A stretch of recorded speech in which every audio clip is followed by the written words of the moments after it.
object code that exists out there in the form of libraries and links it all together to form an executable program. That is a program that we can now run that follows the recipe we told the computer to do using C++.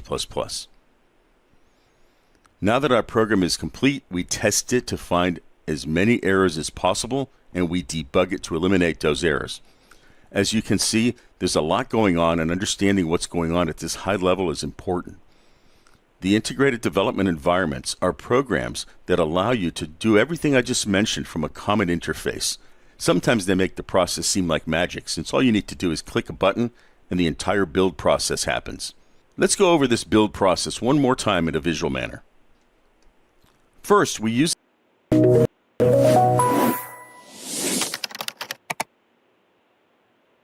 In this video, we'll take a high-level look at how all this works.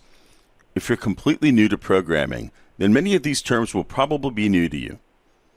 The most important thing to remember is that the computer isn't smart at all. It simply does exactly what it's told to do by the programmer. And the programmer in this case is you. A computer program is like a recipe. If you want to bake a cake, there are a series of tasks that you must execute in a specific order, otherwise the final product won't be a cake. Suppose that one of the tasks is to put 4 eggs in a bowl and mix. A human might assume that the number of eggs need to be cracked and only the egg whites should be used. But that's not necessarily true. They might assume something else. See, that's the problem. A computer would probably put the eggs, shells and all, into a bowl and mix them.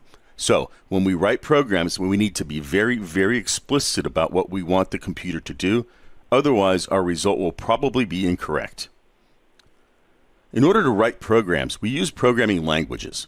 There are many, many programming languages out there. In this class, we'll be using C++. The code we write is called source code. Source code is generally higher level than computer code since it needs to be understandable by humans, and humans aren't very good at reading long streams of zeros and ones.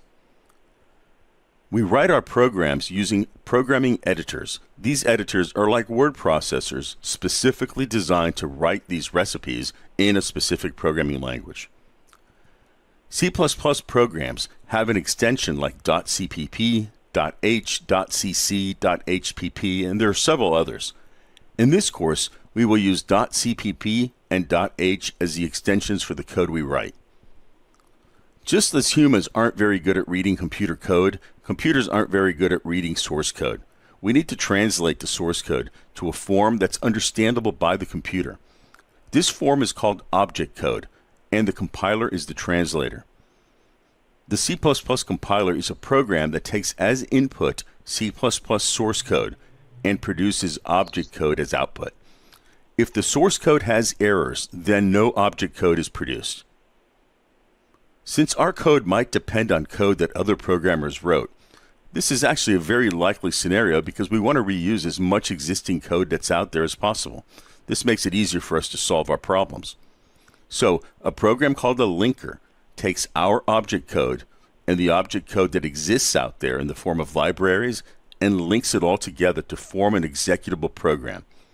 That is a program that we can now run that follows the recipe we told the computer to do using C++.